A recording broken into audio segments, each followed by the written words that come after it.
500 இல்ல 1000 இல்ல ஆனாலும் எங்களுக்கு கவலை இல்ல கவலை இல்ல. இப்படி பாப் மியூசிக்ல பக்காவான டான்ஸ் பெர்ஃபார்மன்ஸோட பெரிய பெரிய மேடைகள்ல வண்ண வண்ண விளக்குகள்லாம் போட்டுக்கிட்டு நல்லா ஜிம்முக்கு போய் உடம்பெல்லாம் டைட்டா வச்சுக்கிட்டு சூப்பரா டைட்டா ட்ரெஸ்ஸை போட்டுக்கிட்டு மக்கள் மத்தியில கைதட்டல் வாங்கிட்டு ஜீசஸ் கிரைஸ்டோட போதனையை உங்ககிட்ட கொண்டு வந்து சேர்க்கிறேன்னு சொல்லி மக்கள்கிட்ட இருந்து காணிக்கையா 500 1000 வாங்கி இன்னைக்கு ஆடி கார்ல போயிட்டு இருக்காரு மிஸ்டர் ஜான் ஜெபராஜ்.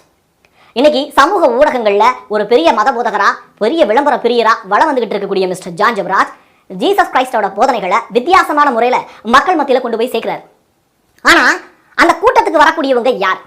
அப்பாவி மக்கள், தினமும் 500க்கும் 1000க்கும் கூலிக்காக போறவங்க.